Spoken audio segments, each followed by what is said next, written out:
ونعوذ بالله من شرور أنفسنا ومن سيئات أعمالنا من يهده الله فلا مضل له ومن يضلل فلا هادي له أشهد أن لا إله إلا الله وحده لا شريك له وأشهد أن محمدا عبده ورسوله لا نبي بعد أما بعد يا أيها الذين آمنوا اتقوا الله حق تقاته ولا تموتن إلا وأنتم مسلمون يا أيها الناس اتقوا ربكم الذي خلقكم من نفس واحدة وخلق منها زوجها وبث منهما رجالا كثيرا ونساء واتقوا الله الذي تساءلون به والأرحام إن الله كان عليكم رقيبا يا أيها الذين آمنوا اتقوا الله وقولوا قولا سديدا يصلح لكم أعمالكم ويغفر لكم ذنوبكم ومن يطع الله ورسوله فقد فاز فوزا عظيما أما بعد فإن أصدق الحديث كتاب الله وخير الهدى هدى محمد صلى الله عليه وسلم وشر الأمور محدثاتها فإن كل محدثة بدعة وكل بدعة ضلالة. إخوة الإسلام saudara kaum muslimin, para tamu Allah rahimani wa rahimakumullah. Alhamdulillah, kita senantiasa bersyukur kepada Allah Subhanahu wa taala yang mana Allah Subhanahu wa taala kembali memberikan kepada kita kesempatan untuk bisa datang ke Masjid Rasulullah sallallahu alaihi wasallam dalam rangka beribadah kepada Allah Subhanahu wa taala. Tentunya itu merupakan nikmat yang luar biasa yang harus selalu kita bersyukur kepada Allah Subhanahu wa taala. Betapa besar, betapa mulia yang Allah Subhanahu wa taala berikan kepada kita bersama, sehingga tidak ada yang bisa kita lakukan kecuali selalu bersyukur kepada Allah Subhanahu wa taala dengan harapan dan tujuan agar kita betul-betul menjadi abdan syakura, yaitu hamba yang pandai bersyukur, hamba yang pandai berterima kasih terhadap seluruh pemberian Allah Subhanahu wa taala. Kemudian salawat beriringan salam semoga tetap tercurahkan buat baginda yang mulia Nabi kita tercinta Muhammad bin Abdullah sallallahu alaihi wasallam. Rasulullah sallallahu alaihi wasallam merupakan manusia yang paling cinta kepada kita sebagai umatnya. Perjuangan-perjuangan yang dilakukan oleh Rasulullah sallallahu alaihi wasallam sangat mulia demi kita sebagai umatnya, sehingga kita harus senantiasa bersyukur kepada Allah Subhanahu wa taala sambil kita senantiasa berselawat kepada Rasulullah sallallahu alaihi wasallam. Bukti salah satu cinta kita kepada baginda yang mulia sallallahu alaihi wasallam. Allahumma salli ala Muhammad wa ala ali Muhammad kama sallaita ala Ibrahim wa ala ali Ibrahim innaka Hamidum Majid. Allahumma barik ala Muhammad wa ala ali Muhammad kama barakta ala Ibrahim wa ala ali Ibrahim innaka Hamidum Majid. Ikhwatal Islam, saudara kaum muslimin, para tamu Allah rahimani wa rahimakumullah. Alhamdulillah, kita senantiasa bersyukur kepada Allah Subhanahu wa taala yang mana pada kesempatan yang berbahagia ini kita bisa kembali memulai kajian kita dengan berbahasa Indonesia atau berbahasa Melayu, dan semoga Allah Subhanahu wa taala meridhai kita yang berbicara dan juga meridhai kita yang mendengarkan, dan juga semoga Allah Subhanahu wa taala meridhai saudara-saudara kita kaum muslimin dimanapun mereka berada. Kita mengetahui nikmat kembali ke kota Madinah merupakan nikmat yang luar biasa. Kota Madinah adalah kota yang paling dicintai oleh baginda yang mulia sallallahu alaihi wasallam. Sering kita menyebutkan bagaimana bentuk cinta Rasulullah sallallahu alaihi wasallam kepada kota Madinah, karena kota Madinah memiliki kelebihan yang luar biasa dibandingkan dengan kota-kota yang lainnya. Walaupun secara umum kota yang paling dicintai oleh Rasulullah sallallahu alaihi wasallam adalah kota Mekah, namun ketika Rasulullah sallallahu alaihi wasallam dipaksa keluar oleh mereka yang ada di Mekah pada waktu itu, maka Allah Subhanahu wa taala mengizinkan Rasul kita sallallahu alaihi wasallam hijrah. Tentunya Nabi hijrah bukan sembarangan hijrah. Rasulullah sallallahu alaihi wasallam hijrah ke sebuah kota atau ke sebuah daerah yang diridhai oleh Allah Subhanahu wa taala, yang tidak lain tidak bukan adalah kota Madinah. Oleh karenanya ikhwatul Islam, kita akan menyebutkan sedikit di antara keutamaan kota Madinah sebagaimana yang disebutkan oleh Rasulullah sallallahu alaihi wasallam kepada kita bersama. Kota Madinah dulunya disebut dengan Yathrib, sebagaimana yang disebutkan oleh Allah Subhanahu wa taala di dalam surah Al-Ahzab. Namun kata-kata Yasrib tidak memiliki makna yang bagus, karena memang dianjurkan bagi kita apabila kita memiliki sebuah nama apa saja, baik itu nama kita, nama keluarga kita, apabila mengandung atau terkandung di dalamnya makna yang tidak baik, maka tentunya kita berusaha untuk merubahnya, mencari nama yang terbaik, karena panggilan dan nama itu adalah ibarat doa. Dan di antara salah satu panggilan atau salah satu nama kota Madinah diganti oleh Rasulullah SAW menjadi Tabah atau Tibah. Itu adalah nama lain daripada nama kota Madinah. Disebutkan oleh Rasulullah SAW, hadhihi Tabah, hadhihi Tabah, hadhihi Tabah. Ini adalah Tabah, ini adalah Tabah, dan ini adalah Tabah, kata Rasulullah SAW. Di antara salah satu kenapa dinamakan dengan Tabah, kita tahu di awal-awal Rasulullah SAW hijrah ke kota Madinah atau yang disebut dengan Yathrib, kota Madinah dulunya adalah sarangnya penyakit. Jadi dulu di sini adalah sarangnya penyakit, banyak penyakit. Kemudian ketika Rasulullah SAW datang ke kota Madinah, banyak sahabat-sahabat yang tidak tahan. Maknanya apa? Banyak di antara mereka yang terkena penyakit yang hampir-hampir saja membuat mereka meninggal. Abu Bakar, sakit yang luar biasa dirasakan oleh Abu Bakar. Bilal, orang-orang yang pertama kali hijrah ke kota Madinah, mereka merasakan sakit yang luar biasa, karena memang Yathrib namanya tidak baik. Kemudian diganti oleh Rasulullah SAW. Ketika diganti oleh Rasulullah SAW menjadi Tabah, ketika Tabah tersebut sudah melekat di kota Madinah, maka di saat itulah Rasulullah SAW berdoa kepada Allah Subhanahu Wa Taala untuk memindahkan penyakit-penyakit yang ada atau mengangkat penyakit yang ada dari kota Madinah tersebut.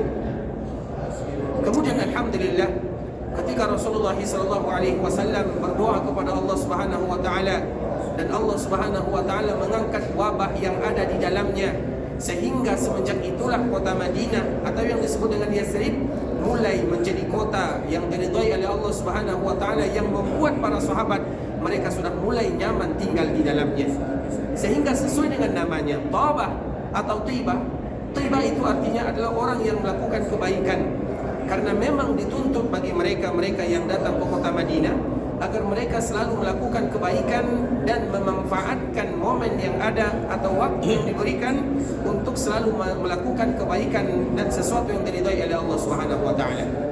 Oleh karenanya kita mengetahui Rasulullah SAW menyebutkan di dalam sebuah hadisnya, innal imana la ya'risu ilal Madinah, sesungguhnya iman akan kembali ke kota Madinah, kama ta'rizul hayyatu ila juhriha, sebagaimana ular akan kembali ke sarangnya.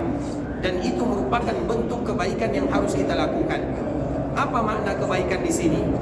Karena kota Madinah selain namanya adalah Tabah, selain namanya adalah Tibah, kota Madinah disebut dengan Darul Hijrah. Kota Madinah disebut dengan Darul Iman. Kota Madinah disebut dengan Darul Hijrah. Dan kota Madinah disebut dengan Darul Iman. Sehingga Darul Hijrah, kenapa disebut dengan Darul Hijrah? Karena memang ini merupakan tempatnya hijrah Rasulullah SAW. Karena Madinah merupakan hijrahnya para sahabat Rasulullah SAW. Kenapa kota Madinah disebut dengan Darul Iman? Karena memang kota Madinah iman akan berkumpul dan kembali ke dalamnya. Sehingga kota Madinah selain namanya adalah Tibah, selain namanya adalah Tabah, maka nama kota Madinah disebut juga dengan Darul Iman, disebut juga dengan Darul Hijrah. Darul Iman, kenapa disebut dengan Darul Iman? Karena Nabi sendiri yang menyebutkan, innal imana la ya'rizu ilal Madinah, sesungguhnya iman akan kembali ke kota Madinah. Maknanya apa? Karena semua mereka yang datang ke kota Madinah, tentunya yang mereka harapkan adalah pahala dari Allah Subhanahu Wa Taala. Semua mereka yang datang ke kota Madinah, yang mereka harapkan adalah bagaimana menumbuhkan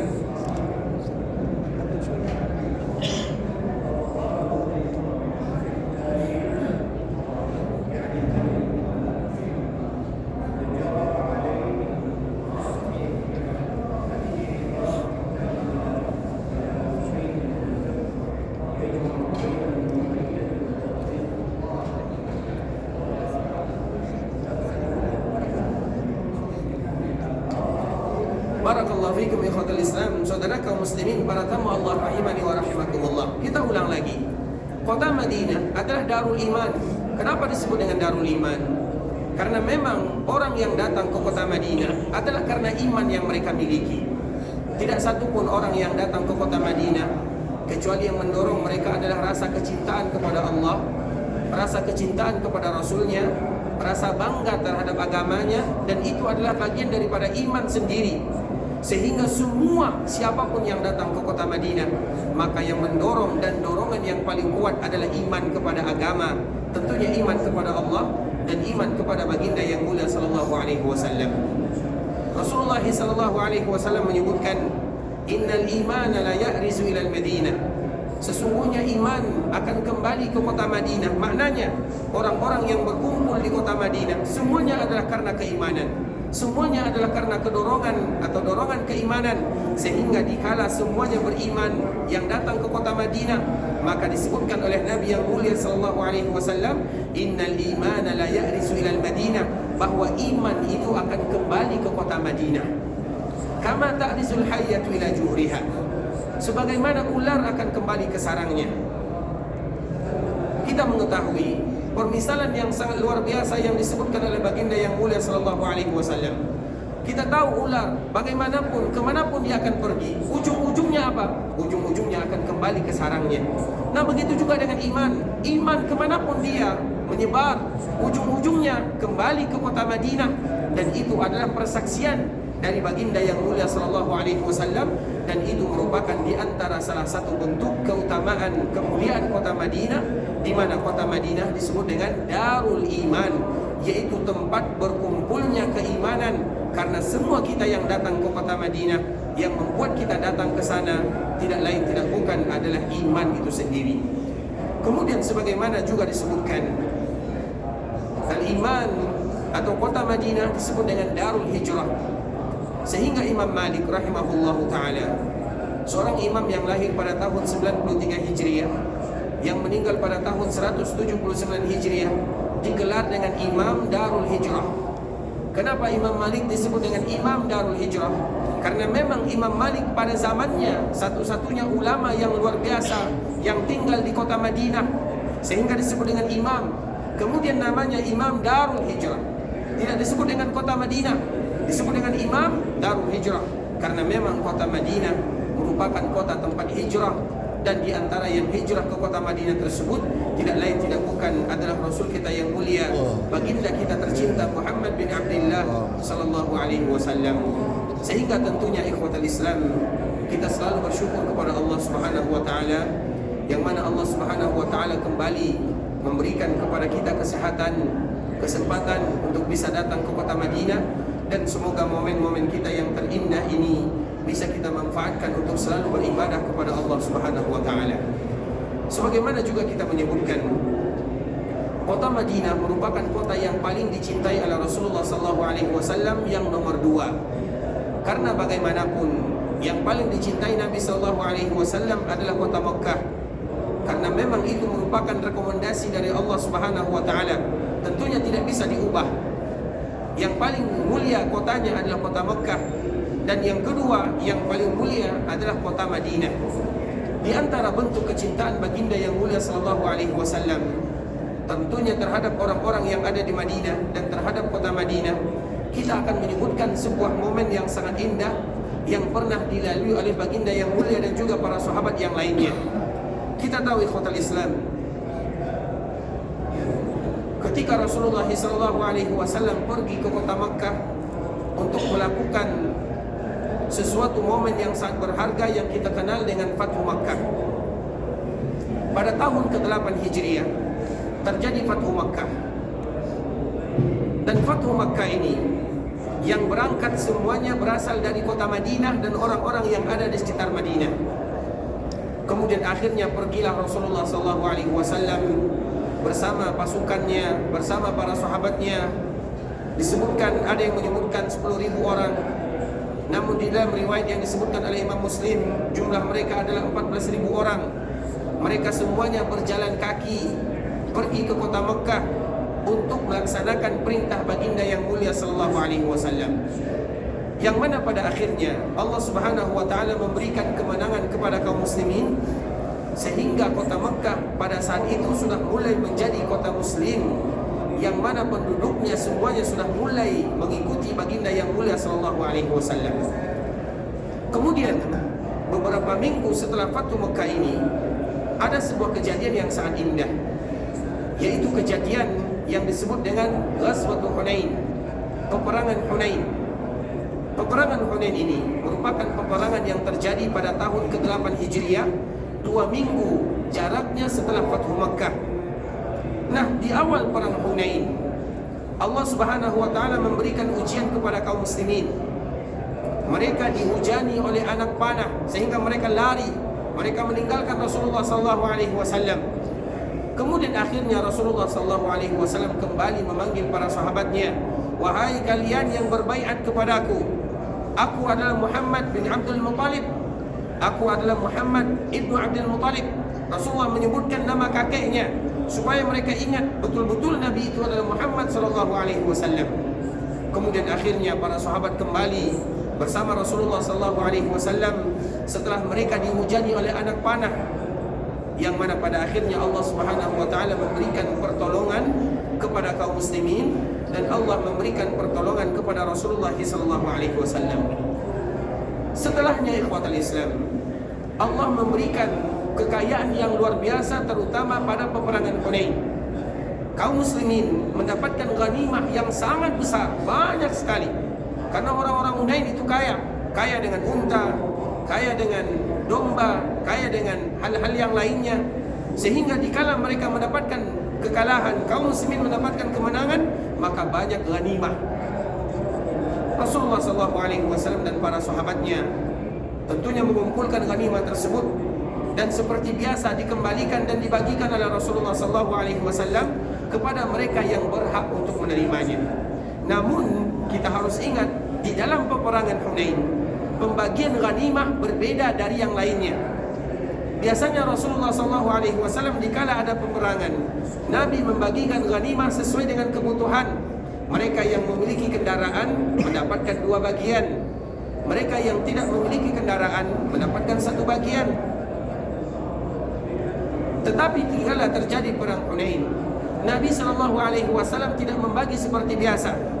Rasulullah SAW hanya memberikan harta rampasan di dalam peperangan Hunain khusus kepada kaum muslimin yang berasal dari kota Mekah saja.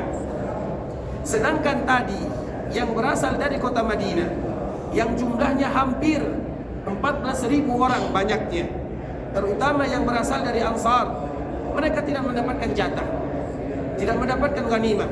Walaupun para sahabat, mereka tidak menginginkan dunia, namun itu merupakan fadl minallah, karunia dari Allah yang harus diterima. Ketika mendapatkan harta rampasan tersebut, siapa yang tidak mau? Walaupun itu bukan tujuan para sahabat Nabi sallallahu alaihi wasallam, namun itu merupakan karunia dari Allah Subhanahu wa taala.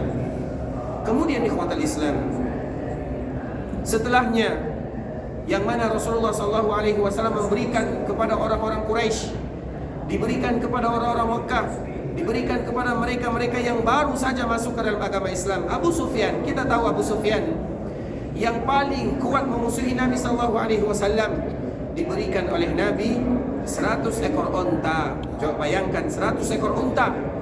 Kemudian tidak sampai begitu saja, ditambah lagi 100 ekor unta untuk Abu Sufyan saja. Kemudian ditambah lagi 100 ekor unta untuk Abu Sufyan, 1 orang saja. Kemudian dicari lagi yang namanya Ikrimah. Kita tahu Ikrimah ayahnya adalah Abu Jahal, orang yang paling kuat memusuhi Rasulullah SAW. Dan Abu Jahal, dia masuk ke dalam agama Islam dikala terjadi Fathu Makkah, baru saja masuk ke dalam agama Islam, baru 2 minggu. Kemudian dipanggil oleh Rasulullah SAW, diberikan kepadanya 100 ekor unta. Coba bayangkan 100 ekor unta, bagaimana kita membayangkan? Ibarat seseorang diberikan 100 mobil. Pemberian yang luar biasa dari baginda yang mulia sallallahu alaihi wasallam. Nah, begitulah orang-orang Mekah yang lainnya diberikan oleh Rasulullah sallallahu alaihi wasallam harta yang luar biasa. Tentunya ada hikmah di sana, terutama bagi mereka-mereka yang baru saja masuk ke dalam agama Islam. karena untuk menguatkan hati mereka, sehingga disebut dengan kata-kata mu'allaf. Mu'allaf itu untuk menguatkan, untuk melunakkan mereka-mereka yang baru saja masuk ke dalam agama Islam, atau mereka yang diharapkan keislamannya. Sehingga mu'allaf bisa jadi untuk mereka yang sudah Islam, atau bisa jadi untuk mereka yang belum Islam namun diharapkan keislamannya, sehingga disebut dengan mu'allaf.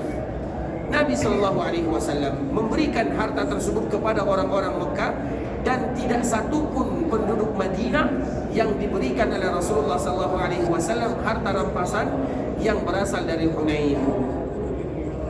Sehingga dikala melihat kejadian ini, orang-orang Madinah mereka bertanya-tanya, mengapa Rasulullah SAW melakukan yang demikian? Kenapa Rasulullah SAW tidak memberikan bagian kepada kita? Ingat, walaupun itu bukan tujuan mereka, tetapi ketika sudah diberikan, maka mereka bertanya, apakah Rasul sudah mulai lupa kepada kita penduduk Madinah? Apakah Rasul tidak ingat lagi kepada kita? Apakah Rasul akan tinggal di kota Mekah, tempat kelahirannya?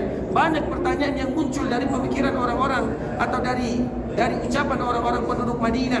Mereka bertanya-tanya, kenapa Rasul tidak memberikan sebagaimana biasa Nabi melakukannya? Kenapa? Banyak pertanyaan yang muncul.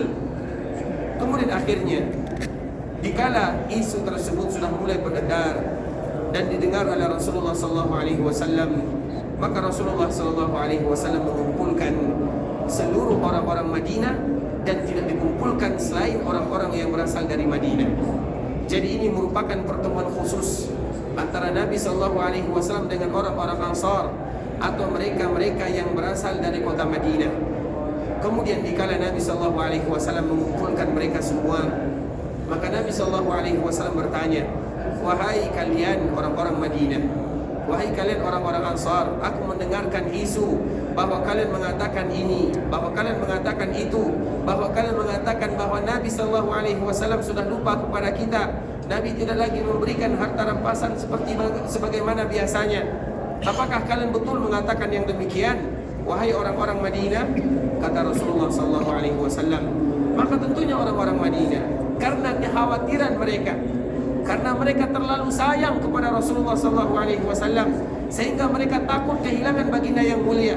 Mereka takut kalau Nabi meninggalkan kota Madinah, Nabi kembali ke tempat kelahirannya, kota Makkah. Mereka takut yang demikian, sehingga mereka mengatakan, betul ya Rasulullah, namun kami melakukan yang demikian bukan tanpa alasan. Kami melakukannya karena terlalu sayang, karena terlalu cinta kepadamu. Kami khawatir engkau melupakan kami ya Rasulullah.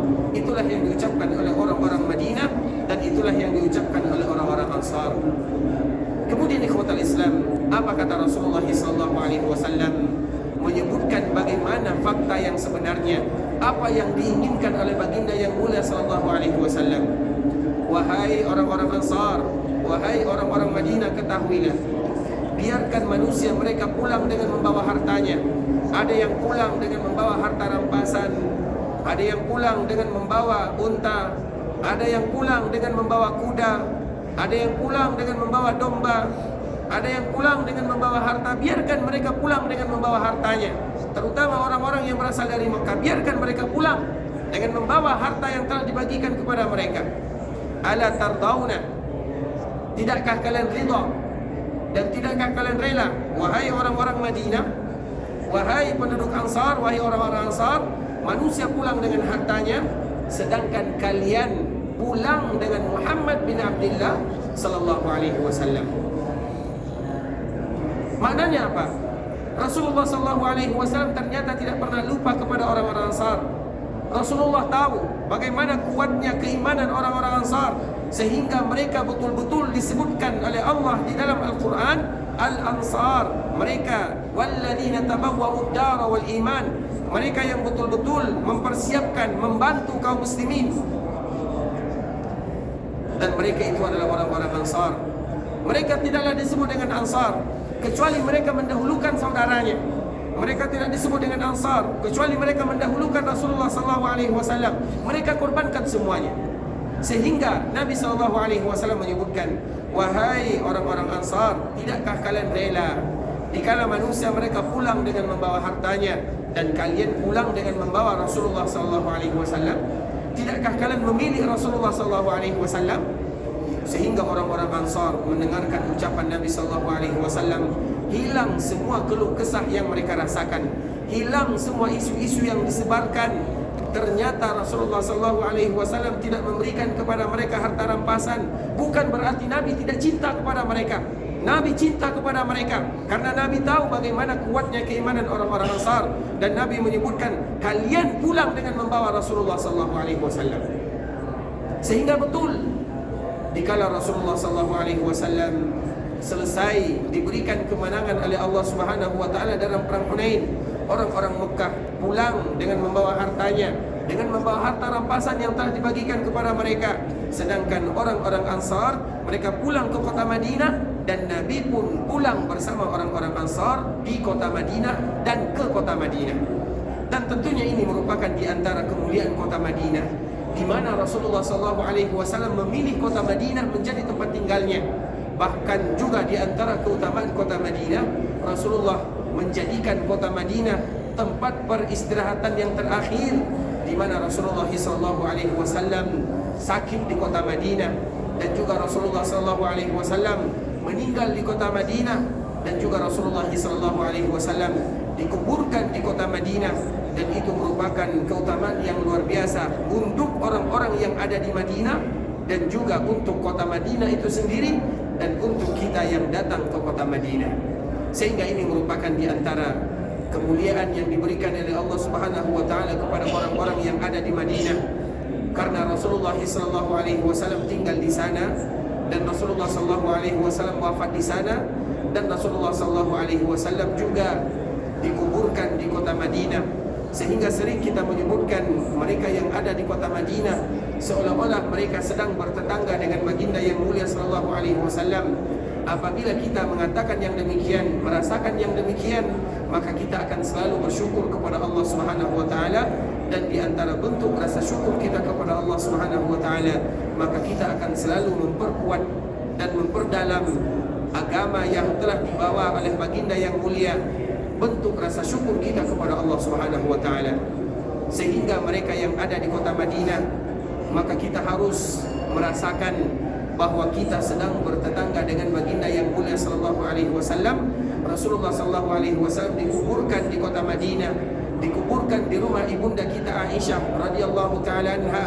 Dan Allah menyebutkan bahwa para nabi dan para rasul diharamkan oleh Allah Subhanahu wa taala tanah untuk memakan jasad mereka. Sehingga jasad para nabi dan para rasul, dan di antara salah satunya adalah jasad baginda yang mulia sallallahu alaihi wasallam, jasad yang utuh, yang sempurna, sebagaimana yang disebutkan oleh Abu Bakar As-Siddiq radhiyallahu taala anhu, "Tibta hayyan wa mayyitan ya Rasulullah." Ya Rasulullah, alangkah indahnya dirimu dikala engkau masih hidup dan dikala engkau sudah meninggal. Sehingga orang-orang yang ada di Madinah diberikan kemuliaan oleh Allah Subhanahu wa taala dikala Rasulullah memilih kota Madinah sebagai tempat tinggalnya, dan mana Rasulullah SAW pun akhirnya dikuburkan di kota Madinah, kota yang paling dicintai oleh Rasulullah SAW. Dan ini merupakan di antara keutamaan kota Madinah. Banyak keutamaan-keutamaan kota Madinah yang harus kita mengetahuinya, sehingga kita selalu bersyukur kepada Allah Subhanahu wa taala dikala Allah Subhanahu wa taala memberikan pilihannya kepada kita, termasuk mereka-mereka yang bisa datang ke kota Madinah. Itu merupakan nikmat yang luar biasa, dan semoga Allah selalu memberikan taufik dan hidayah kepada kita bersama untuk selalu bisa bersyukur kepada Allah Subhanahu wa taala. Ikhwatal Islam, saudara kaum muslimin, para tamu Allah rahimani wa rahimakumullah. Kemudian juga di antara keutamaan yang Allah Subhanahu wa taala berikan kepada kota Madinah, kota Madinah adalah kota yang penuh dengan keberkahan. Karena memang itu merupakan doa Rasulullah SAW, yang mana sebelumnya itu merupakan doa Nabi Ibrahim alaihissalam. Kota Madinah dan juga kota haram yang ada di Mekah, ketika Allah Subhanahu wa taala menyebutkan bahwa Nabi Ibrahim dikala dia berada di kota Mekah dan mendoakan keberkahan terhadap orang-orang yang ada di Mekah, maka Nabi SAW juga memberikan dan mendoakan mereka-mereka yang ada di Madinah, Allahumma barik lana Apa kata Rasulullah SAW? Ya Allah, berikan keberkahan kepada kami di dalam timbangan kami, di dalam takaran kami, di dalam buah-buahan kami, dan di dalam kehidupan kami. Itu merupakan doa Rasulullah SAW kepada orang-orang Madinah, yaitu doa dari Nabi yang mulia agar mereka mendapatkan keberkahan dalam masalah kehidupan, keberkahan dikala mereka melakukan perdagangan, keberkahan dikala mereka mendapatkan buah-buahan. Maka itu merupakan bentuk rasa syukur kita kepada Allah, di mana Rasulullah SAW mendoakan keberkahan. Kita tahu berkah itu adalah kalimat yang luar biasa, karena tentunya keberkahan tidak bisa kita mengatakan bahwa itu mendatangkan keberkahan kecuali apa yang telah disebutkan oleh Allah dan apa yang telah disebutkan oleh Rasulullah SAW. Nah, kota Madinah disebutkan oleh Nabi agar Allah memberikan keberkahan di sana. Keberkahan itu maknanya apa? Keberkahan itu memberikan manfaat yang luar biasa kepada penduduknya. Tidak menjadi masalah itu sedikit, namun berkah luar biasa. Itu disebut dengan berkah. Berkah itu diambil dari kata-kata berkah. Berkah itu artinya adalah kasratul khair. Berkah itu artinya adalah disebut dengan kebaikan yang sangat banyak. Dan berkah itu asal usulnya diambil dari kata-kata birkah. Birkah itu adalah ibarat air yang jernih, karena memang bentuk kebaikan adalah air. Nah, disebut dengan barakah, berkah, yaitu di mana Allah Subhanahu wa taala memberikan kejernihan, di mana Allah memberikan kebaikan, bukan hanya sekedar kebaikan, namun kebaikan yang berlipat-lipat, disebut dengan kasratul khair, yaitu keberkahan, kebaikan yang sangat banyak. Sehingga di antara bentuk kemuliaan kota Madinah adalah doa Rasulullah SAW agar Allah memberikan keberkahan di sana. Dan alhamdulillah kita lihat Allah Subhanahu wa taala mengabulkan permintaan baginda kita yang mulia sallallahu alaihi wasallam, di mana penduduk Madinah betul-betul diberikan keberkahan oleh Allah Subhanahu wa taala dalam kehidupan mereka. Ingat, keberkahan bukan berarti kaya, tidak. Keberkahan itu artinya adalah memberikan manfaat dan faedah kepada mereka. Itu disebut dengan berkah. Karena banyak orang yang tidak banyak hartanya, atau yang disebut dengan miskin, namun berkah. Berkah itu apa maknanya? Yaitu Allah Subhanahu wa taala betul-betul memberikan manfaat kepada mereka, betul-betul memberikan kebaikan kepada mereka. Itu disebut dengan berkah. Dan ini merupakan di antara doa Rasulullah SAW kepada orang-orang yang ada di kota Madinah. Allah mengabulkan doa Rasulullah SAW untuk memberikan keberkahan kepada orang-orang yang ada di Madinah. Kemudian ikhwatul Islam, saudara kaum muslimin, para tamu Allah rahimani wa rahimakumullah, juga di antara kemuliaan yang disebutkan oleh Rasulullah SAW, terutama bagi orang-orang yang ada di Madinah, bahwa mereka yang ada di Madinah dan orang-orang yang datang ke kota Madinah, maka tidak boleh bagi mereka untuk mengambil tumbuh-tumbuhan yang ada di sana, dan kita harus menjaga baik-baik. Dan ini merupakan di antara kekhususan tanah haram. Haram itu ada dua. Yang pertama haram yang ada di Makkah, dan Makkah itu semuanya adalah haram. Dan yang kedua adalah haram yang ada di Madinah. Dan haram yang ada di Madinah untuk zaman sekarang, alhamdulillah, diberikan kepada kita kemudahan untuk mengetahuinya. Ada batasan-batasannya. Ini tanah haram, ini tanah halal. Dan haram, mengapa disebut dengan haram? Haram itu disebut dengan haram, lawan daripada kata halal. Halal lawannya adalah haram, haram lawan katanya adalah halal. Kenapa? Karena mereka yang datang ke kota Madinah tidak seperti mereka yang ada di luar Madinah. Ada keharamannya, ada kekhususan. Sama dengan istilah yang sering kita sebutkan. Misalnya kita menyebutkan takbir yang pertama, takbiratul ihram, disebut dengan takbiratul ihram. Takbiratul ihram disebut dengan takbiratul ihram, diambil dari kata-kata haram. Kenapa disebut dengan haram? Karena apabila seseorang sudah mengatakan Allahu Akbar, maka mereka tidak boleh melakukan aktivitas yang biasa mereka lakukan. Tidak boleh bagi mereka berbicara sebagaimana mereka berbicara di luar salat. Ada kekhususan, mereka harus seperti ini, mereka harus seperti ini, sehingga disebut dengan takbiratul ihram, diambil dari kata-kata haram. Begitu juga ketika kita ingin melaksanakan ibadah haji dan melaksanakan ibadah umrah, maka kita akan memakai pakaian ihram. Kenapa disebut dengan ihram? Diambil dari kata-kata haram. Kenapa disebut dengan haram? Karena apabila kita sudah memasang dua pakaian tersebut di badan kita, maka kita tidak boleh lagi bebas seperti yang biasa kita lakukan. Ada keharamannya, ada kekhususannya. Itulah makna kata-kata haram. Nah, di antara salah satunya adalah haram yang ada di Madinah. Madinah ini disebut dengan haram. Kenapa? Karena kita tidak bebas sebagaimana bebasnya kita berada di luar kota Madinah, sehingga tanah Madinah disebut dengan tanah haram. Nah, apabila kita mengetahui yang demikian, maka ada batasan-batasan yang telah disebutkan oleh Rasulullah SAW.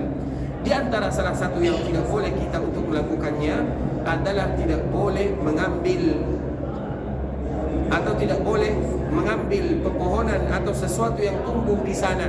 Kalau ada yang tumbuh di haram, maka kita tidak boleh memegangnya atau tidak boleh bagi kita untuk mengusiknya, karena itu merupakan di antara keharaman yang disebutkan oleh Rasulullah SAW. Sebagaimana juga kita tidak boleh mengambil binatang-binatang yang ada di sana atau menakut-nakuti binatang-binatang yang ada di sana. Kenapa? Karena ini merupakan tanah haram. Seperti misalnya kita lihat di luar, banyak binatang-binatang yang ada di sana, burung-burung yang terbang. Tidak boleh bagi kita untuk mengambilnya, tidak boleh bagi kita untuk menakut-nakutinya, karena ini merupakan tanah haram. Haram itu artinya tidak bebas bagi kita untuk melakukan sesuatu yang biasa kita lakukan di tanah halal, sehingga disebut dengan haram.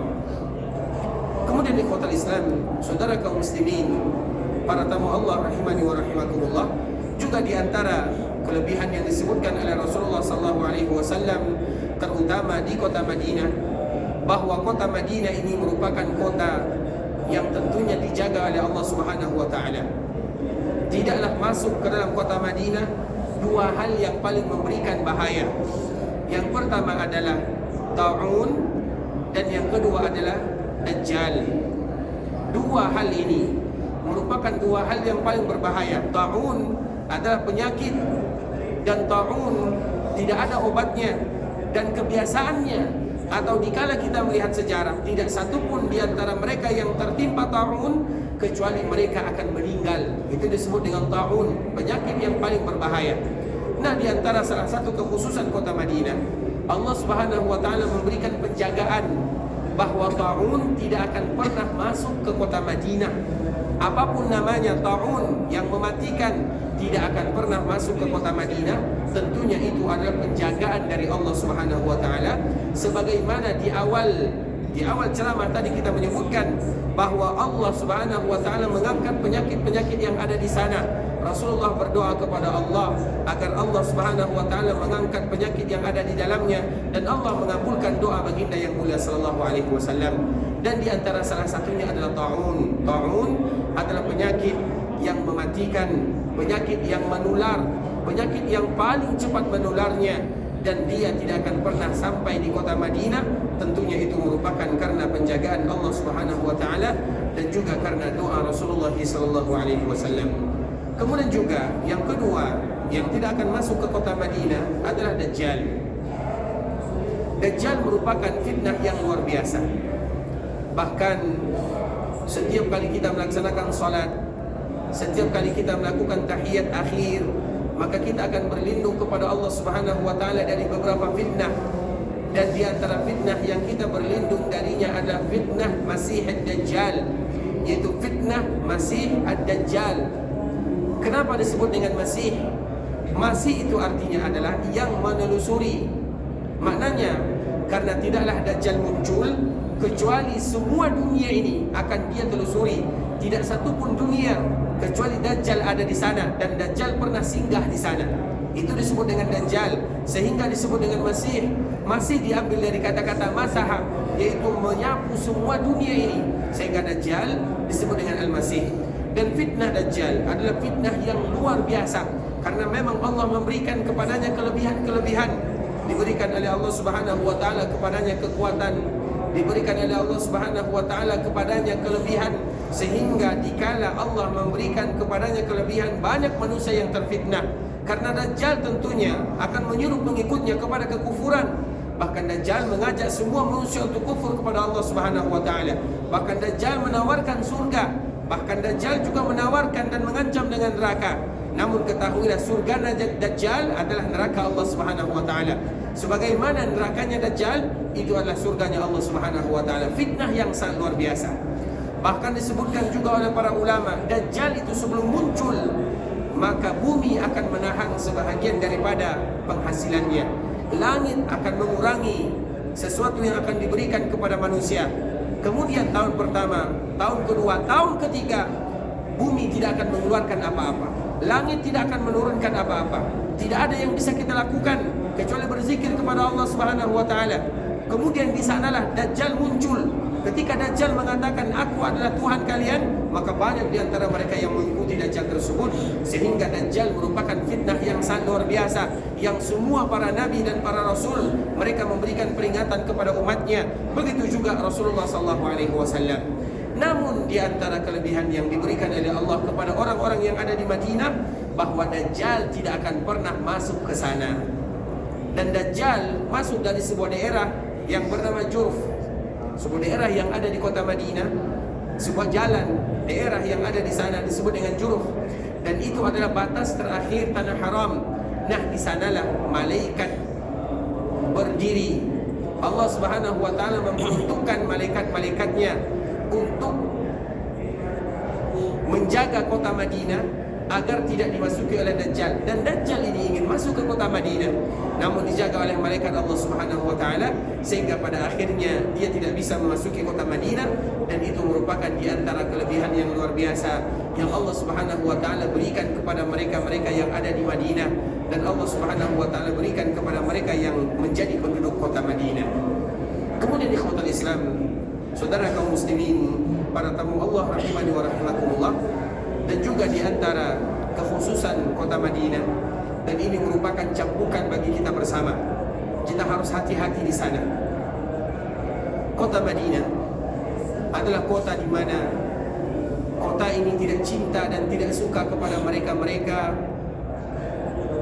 yang melakukan keburukan, atau bahasa kitanya adalah karat-karatnya.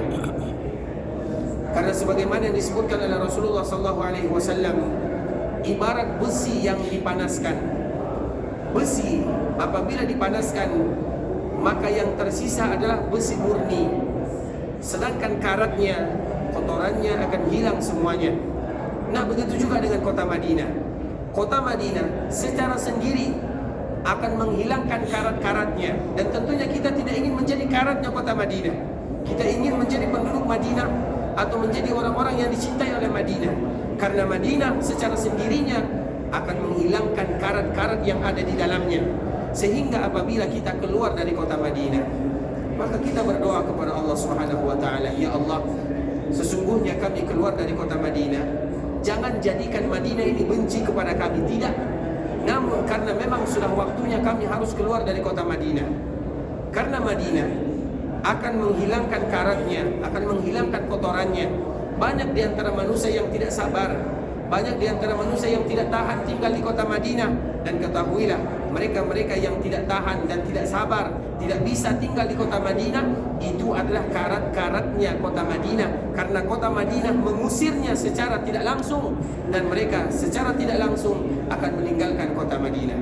Sehingga dikala kita ingin meninggalkan kota Madinah, baik itu untuk melaksanakan ibadah umrah ke kota Mekah, ataupun dikala kita ingin pulang ke daerah kita, maka kita bermohon kepada Allah agar kita tidak termasuk karatnya kota Madinah.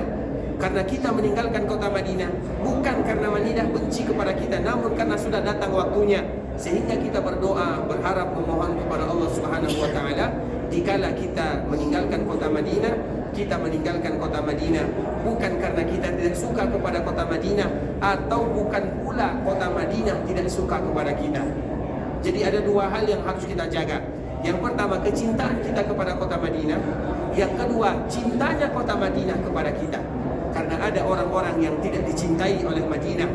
Ketika Madinah tidak cinta kepada orang tersebut, maka secara sendirinya Madinah akan mengusir mereka, dan mereka tidak akan tahan tinggal di dalamnya. Karena mereka yang tinggal di kota Madinah butuh kesabaran. Rasulullah SAW menyebutkan, Al-Madinatu khairul lahum law kanu ya'lamun. sesungguhnya kota Madinah lebih bagus, lebih baik bagi mereka kalau seandainya mereka tahu yang demikian. Makanya kita lihat sepanjang sejarah banyak orang yang meninggalkan kota Madinah. Kenapa? Karena mereka tidak tahan di sana. Jika mereka tidak tahan di sana, maka berarti Madinah tidak cinta kepada mereka. Kita mungkin cinta kepada kota Madinah, namun apakah Madinah cinta kepada kita? Sehingga itu harus kita bertanya-tanya kepada diri kita. Kita tentunya cinta kepada kota Madinah, namun apakah Madinah cinta kepada kita atau tidak? Sehingga kita tidak cinta bertepuk sebelah tangan. Makanya kita lihat para sahabat-sahabat Nabi SAW yang keluar dari kota Madinah. Abdullah bin Mas'ud, dia keluar ke kota Kufah. Kemudian kita lihat lagi Khalid bin Walid. Kita lihat lagi Abdullah bin Abbas yang akhirnya tinggal di kota Mekah dan meninggal di kota Taif. Kita lihat lagi Bilal bin Rabah. Kita lihat lagi sahabat-sahabat yang lainnya. Sebelum mereka keluar dari kota Madinah, mereka melihat Madinah, mereka berdoa kepada Allah Subhanahu wa taala sambil mengatakan, ya Allah, kami meninggalkan kota Madinah bukan berarti kami benci kepada kota Madinah, atau jangan jadikan Madinah benci kepada kami, namun kami meninggalkan kota Madinah untuk berdakwah di jalan Allah dan menyebarkan agama. Karena memang para sahabat mereka keluar dari kota Madinah untuk menyebarkan agama, bukan Madinah benci kepada mereka, atau bukan mereka benci kepada kota Madinah dan tidak suka kepada kota Madinah. Nah, begitu juga kita. Misalnya kita ingin pulang ke daerah kita masing-masing, atau kita ingin pergi ke kota Mekah, yang mana setelah dari kota Mekah kita akan pergi ke Jeddah dan kembali meninggalkan tanah haram, maka kita berdoa kepada Allah Subhanahu wa taala, ya Allah, kami meninggalkan Madinah, kami meninggalkan Mekah, kami meninggalkan tanah haram, bukan berarti kami tidak suka di sana, bukan berarti kami tidak sabar di sana, tetapi karena ini memang sudah jadwalnya. Dan semoga Allah Subhanahu wa taala kembali memberikan kepada kita kesempatan untuk yang berikutnya. Tentunya itu merupakan doa kita bersama agar Allah Subhanahu wa taala menjadikan kita adalah orang-orang yang dicintai oleh Madinah, dan kita pun cinta kepada Madinah, dan cinta kita bukan cinta yang bertepuk sebelah tangan sahaja. Ikhwatal Islam, saudara kaum muslimin, para tamu Allah rahimani wa rahimakumullah. Kemudian, dan ini merupakan beberapa poin yang harus kita laksanakan dan harus kita berusaha untuk melakukannya. Di antara keutamaan kota Madinah, sebagaimana yang disebutkan oleh Rasulullah SAW dalam hadisnya, di sana ada Masjid Rasulullah SAW. Dan insyaallah besok kita akan terangkan dan kita akan memperdalam penjelasannya tentang Masjid Rasulullah SAW. Dan di antara salah satu yang disebutkan oleh Rasulullah SAW di sana adalah memanfaatkan untuk salat sebanyak-banyaknya ketika kita berada di kota Madinah. Kita tahu Madinah dulu di zaman baginda yang mulia SAW adalah Madinah seluas masjidnya Nabawi sekarang. Kita tahu Madinah dulu di zaman Rasulullah SAW adalah seluas Masjid Nabawi yang kita saksikan sekarang. Masjid Nabawi yang kita lihat sampai di luarnya, sampai di pagar luarnya, itu adalah kota Madinah di zaman Nabi SAW. Karena memang ahli sejarah, terutama sejarah mereka yang memberikan atau yang membuat pembangunan, karena kita lihat terutama di akhir-akhir zaman sekarang banyak perluasan yang dilakukan. Tentunya perluasan itu bukan perluasan yang sembarangan. Mereka harus melihat garis-garis sejarah. Mana sejarahnya? Kenapa Madinah, kenapa Masjid Nabawi dibuat seluas seperti sekarang yang kita saksikan? Karena itu adalah titik-titik kota Madinah di zaman Rasulullah SAW. Inilah Madinah di zaman Nabi SAW. Inilah Madinah di zaman Rasulullah dan zaman para sahabatnya. Dan luas inilah seluas kota Madinah di zaman Rasulullah SAW, sehingga kerajaan yang ada di sini mereka memberikan perluasan untuk Masjid Nabawi. Mereka melihat, mereka menggali, mereka mencari bagaimana besarnya kota Madinah yang ada di zaman Nabi. Kemudian mereka melakukan perluasan untuk Masjid Nabawi sebagaimana kota yang ada di zaman Rasulullah SAW. Dan semua yang di dalam masjid, yang di luar masjid, itu disebut dengan Masjid Nabawi. Bahkan Umar bin Khattab radhiyallahu taala anhu, yang mana Umar bin Khattab melakukan perluasan, karena perluasan yang pertama atau yang kedua dilakukan oleh Umar bin Khattab radhiyallahu taala anhu, di mana Abu Bakar hanya memimpin 2 tahun saja. Kemudian Abu Bakar karena sibuk sibuk melakukan ini, sibuk melakukan itu untuk pengurusan umat. Abu Bakar tidak terlalu fokus terhadap masjid Rasulullah SAW karena lebih fokus untuk memberikan pertahanan. Di zaman Umar inilah pertama kali yang melakukan perluasan Masjid Nabawi. Kemudian Umar mengatakan untuk memberikan keyakinan kepada para sahabatnya, kalau seandainya Masjid Nabawi ini diperluas sampai ke daerah Yaman, maka itu semuanya disebut dengan Masjid Nabawi. Maknanya apa? Kalau itu semuanya disebut dengan Masjid Nabawi, maka kita akan mendapatkan keutamaan di sana, terutama melakukan keutamaan atau melakukan ibadah solat yang ada di sana. Jadi Masjid Nabawi, kalau seandainya nanti akan diperluas, karena kita tidak tahu, bisa jadi nanti generasi kita, bisa jadi nanti generasi setelah kita, masjid ini diperluas mungkin 2 kali lipat, 3 kali lipat, 5 kali lipat, kita tidak tahu. Maka sepanjang apa saja dilakukan perluasan, maka itu tetap disebut dengan Masjid Nabawi, dan tetap orang-orang yang ada di sana akan mendapatkan pahala yang luar biasa yang dijanjikan oleh Allah Subhanahu wa taala. Karena kita tidak tahu Masjid Nabawi akan dilakukan perluasan sebesar apa, kita tidak tahu. Dan kita juga tidak tahu mungkin generasi-generasi kita setelahnya. Namun ketahuilah perkataan Umar bin Khattab ketika dia memberikan perluasan, kalau seandainya masjid ini diperluas sampai ke daerah Yaman panjangnya, maka semuanya termasuk ke dalam kategori Masjid Nabawi. Sehingga nanti kalau misalnya kita terlambat, kita sholat di luar, kita sholat di teras, semua itu disebut dengan Masjid Nabawi.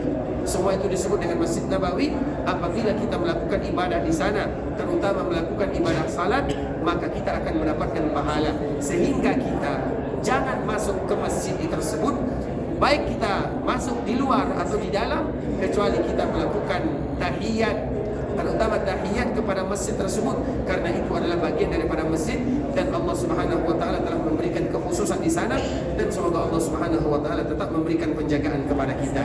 Ini merupakan juga di antara bentuk kekhususan kota Madinah yang di sana ada Masjid Nabawi, dan besok insyaallah akan kita bahas sedikit panjang lebar tentang keutamaan yang ada di Masjid Rasulullah SAW.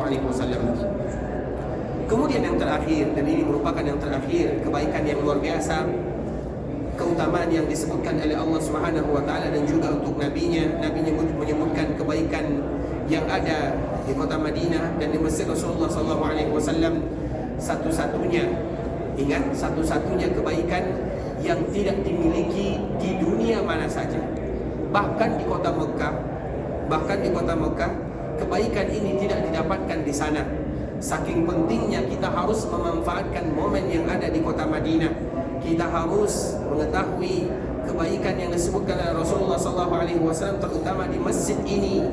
Satu-satunya kebaikan yang tidak ada di belahan dunia mana saja. Bahkan di Mekah tidak ada kebaikan kelebihan yang disebutkan tentang masalah kebaikan ini.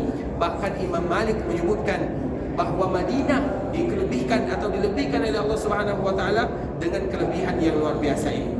Hadis yang mana disebutkan oleh Rasulullah SAW tersebut, yaitu hadis yang diriwayatkan oleh banyak para ulama, dan diantaranya adalah hadis Abu Hurairah radhiyallahu taala anhu. Apa kata Rasulullah SAW? Man jaa masjidi hada la yatihi illa li khairin yata'allamuhu aw yu'allimuhu fahuwa bimanzilati mujahidi fi sabilillah, wa man jaa li ghairi dhalika fahuwa bimanzilati ar-rajul yanzuru ila mata'i ghairi. Rasulullah SAW memberitahukan kepada kita bersama agar kita selalu termotivasi di sana. Apa kata Rasulullah SAW? Barang siapa yang datang ke Masjid Nabawi, yang mana dia tidak datang di sana kecuali untuk menginginkan kebaikan. Mereka memiliki visi, mereka memiliki misi yang luar biasa. Bukan hanya sekedar datang, bukan hanya sekedar lewat, bukan hanya sekedar melakukan rutinitas, tidak. Namun mereka memiliki visi yang sangat indah, visi yang sangat luar biasa. Apa kata Rasulullah SAW? Man jaa masjidi hada, barang siapa yang datang ke masjidku ini. Tadi telah kita jelaskan, Masjid Nabawi seluas apapun dibangun dan diperluas, maka tetap itu namanya adalah Masjid Nabawi. Barang siapa yang datang ke sana, la ya'tihi, dia tidak datang illa li khairin, kecuali untuk melakukan kebaikan. Kebaikan apa yang harus dia lakukan? Kebaikan yata'allamu aw yu'allim. Di sini merupakan poin penting kebaikan yang dimaksud oleh Rasulullah SAW. Di atas atau tanda dua kutip, yata'allamu aw yu'allimuhu. Dia belajar atau dia mengajar. Nabi mengkhususkan kebaikan mana yang harus kita lakukan selama kita berada di Masjid Nabawi, yaitu belajar agama Allah Subhanahu wa taala atau kita mengajar. Apakah kita bisa belajar agama Allah? Bisa dan sangat bisa. Belajar Al-Quran, kita baca artinya, atau kita baca tafsirnya, atau kita murajaah, atau kita menghafal, itu belajar. Atau kita mengajar. Bagaimana kita bisa mengajar di Masjid Nabawi? Bisa, semua kita bisa. Kita mengajar teman kita duduk di halaqah. Misalnya kita ada teman kita 2 atau 3 orang, kita dengarkan dia membaca Al-Quran. Kalau seandainya dia salah, kita perbaiki. Itu namanya mengajar. Sehingga Nabi SAW menyebutkan, barang siapa yang datang ke Masjid Nabawi untuk belajar atau untuk mengajar, sama saja. Makanya kita lihat di Masjid Nabawi semuanya dilakukan masalah proses belajar mengajar. Kita lihat di pagi hari, kalau kita ada waktu, kita pergi bagian depan. Kita lihat di sana ada halaqah, ada halaqah Quran, adalah halaqah majelis ilmu, ada yang khususnya bagian fikih, ada yang khususnya bagian usul fikih, ada yang khususnya bagian Quran, ada yang khususnya bagian hadis. Banyak cabang-cabang ilmu yang diajarkan, banyak sekali. Belum lagi matan-matan yang dihafal, matan-matan ilmiah. Belum lagi para ulama yang kita lihat bagaimana mereka mengajarkan. Semuanya adalah bentuk mengajar dan diajar. Dan semoga Allah Subhanahu wa taala menjadikan kita yang ada di sini termasuk ke dalam hadis yang disebutkan oleh Rasulullah SAW tersebut, mengajar ataupun diajar. Apa kata Rasulullah SAW? Fahuwa bimanzilatil mujahid. Maka dia ibarat orang yang sedang berjihad di jalan Allah, duduk di tempat yang indah, bertemu dengan teman-teman yang indah, berkawan dengan kawan-kawan yang saleh. Kita berkumpul bersama saudara-saudara kita dari belahan dunia. Kita duduk di sana, kita mendengarkan pengajian dalam berbahasa apa saja, bahasa Indonesia, bahasa Melayu, bahasa Arab, bahasa Inggris, karena banyak bahasa-bahasa yang disediakan. Di mana saja kita duduk di sana, kita paham atau tidak, kita mengerti atau tidak, maka kita termasuk ke dalam hadis yang tadi disebutkan oleh Rasulullah SAW. Fahuwa bimanzilatil mujahid. Dia ibarat orang yang sedang berjihad. Tidakkah kita datang ke Masjid Nabawi? Tidakkah kita ingin melakukan ibadah umrah? Namun di sana juga kita mendapatkan pahala jihad di jalan Allah Subhanahu wa taala. Tentunya itu merupakan harapan kita bersama. Oleh karenanya ikhwatul Islam, himbauan dari kami pribadi untuk kita bersama, bahkan untuk kami yang berbicara, agar kita memanfaatkan, jangan kita datang ke Masjid Nabawi kecuali kita mendapatkan bagian daripada hadis ini. Kita baca Quran, kita ajarkan kepada kawan kita, atau kita duduk di halaqah, atau kita ingin memuji bacaan Al-Quran kita ini bagaimana. Alhamdulillah kita lihat banyak halaqah-halaqah yang disediakan. Kita datang di sana, kita bawa Quran tanpa banyak berbicara, karena mungkin kita tidak paham bahasanya. Kita duduk di sana, kita dengarkan bagaimana bacaan kita, supaya kita tahu apakah bacaan kita ini sudah benar atau belum. Karena banyak mereka ahli Quran di sana. Kapan lagi kesempatan kita? Mungkin kalau kita belajar di daerah kita, kita malu. Tapi belajar di Masjid Nabawi, apa yang kita malukan? Kita tidak kenal dengan mereka, mereka tidak kenal dengan kita. Kita mungkin tinggal di sini hanya beberapa hari saja. Kita manfaatkan, terutama dengan Al-Quran. Kita baca, kita setorkan, kita suruh dengarkan, kita membaca Al-Quran, mereka yang mendengarkan, kita yang membaca. Kemudian nanti mereka akan menyebutkan apa kesalahan kita. Sehingga ini merupakan momen yang luar biasa. Oleh karenanya ikhwatul Islam, hadis baginda yang mulia sallallahu alaihi wasallam, barang siapa yang datang ke Masjid Nabawi yang mana dia memiliki visi dan misi yang indah, belajar atau mengajar, maka dia ibarat orang yang sedang berjihad di jalan Allah Subhanahu wa taala. Ikhwatul Islam, saudara kaum muslimin, para tamu Allah rahimani wa rahimakumullah. Mungkin sampai di sini dulu pembahasan yang bisa kita jelaskan, dan hadis yang tadi kita bacakan belum semuanya kita terjemahkan, dan insya Allah nanti kita akan lanjutkan. Dan semoga Allah selalu memberikan kemudahan kepada kita, kepada saudara-saudara kita, dan kepada kita bersama, agar kita selalu istiqamah di dalam agama Allah Subhanahu wa taala, dan agar kita selalu kuat untuk beribadah kepada Allah Subhanahu wa taala, karena memang kita diciptakan oleh Allah Subhanahu wa taala tidak lain tidak bukan adalah untuk beribadah kepada Allah Subhanahu wa taala. Ayat yang sering kita dengarkan, wa ma khalaqtul jinna wal insa illa liya'budun. tidaklah aku ciptakan jin dan manusia kecuali beribadah. Tujuan kita pertama adalah untuk beribadah kepada Allah Subhanahu wa taala. Kemudian yang lain baru tujuan-tujuan yang berikutnya. Karena memang tujuan yang pertama adalah bagaimana kita beribadah, selalu beribadah kepada Allah. Wa'bud rabbaka hatta ya'tiyakal yaqin. Beribadahlah kalian kepada Allah sampai kapan? Sampai ruh kita berpisah dengan jasad kita. Sampai demikianlah kita harus selalu beribadah kepada Allah Subhanahu wa taala. Ikhwatul Islam, saudara kaum muslimin, para tamu Allah rahimani wa rahimakumullah. Ini merupakan pertemuan kita yang perdana dan pertama setelah Ramadan kemarin kita tidak melanjutkan, atau setelah Ramadan kemarin kita tidak mengajar, atau kita tidak ada majlis ilmu berbahasa Indonesia di sini, dan insyaallah kita akan lanjutkan beberapa hari ke depannya, dan semoga Allah selalu memberikan kesehatan, kesempatan kepada kita bersama. Kita selalu berdoa kepada Allah Subhanahu wa taala agar Allah menjaga kita, menjaga keluarga kita, ampunkan dosa kita, memberikan kemudahan kepada kita bersama. Allahumma ighfir lana dzunubana, Allahumma ighfir lana dzunubana wa liwalidina warhamhuma kama rabbawna shighara. Allahumma ighfir lana dzunubana, Allahumma ighfir lana dzunubana wa liwalidina wa limasyayikhina wa lil muslimina ajma'in. Allahumma aslih abna'ana wa abna'al muslimin. Allahumma a'inna ala dzikrika wa syukrika wa husni ibadatik. Allahumma a'inna ala dzikrika wa syukrika wa husni ibadatik. Allahumma inna nas'aluka minal khairi kulli ajilihi wa ajilihi ma 'alimna minhu wa ma lam na'lam, wa na'udzu bika minasy syarri kulli ajilihi wa ajilihi ma 'alimna minhu wa ma lam na'lam. Allahumma inna nas'aluka khaira ma sa'ala 'abduka wa nabiyyuka Muhammadun sallallahu alaihi wasallam, wa na'udzu bika min syarri ma 'ada bihi 'abduka wa nabiyyuka Muhammadun sallallahu alaihi wasallam.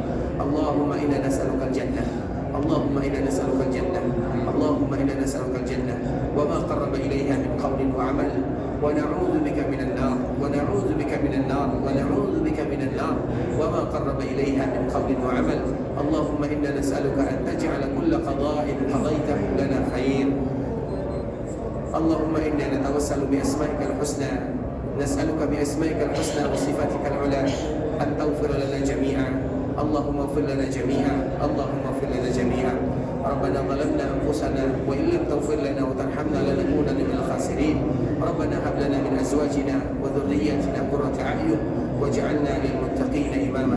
Allahumma taqabbal minna salatana wa siyamana wa du'aana wa ruku'ana wa sujudana wa kull ibadatina ya Allah, innaka antas samiul 'alim wa tub 'alaina innaka antat tawwabur rahim. Rabbana atina fid dunya hasanah wa fil akhirati hasanah wa qina adzaban nar.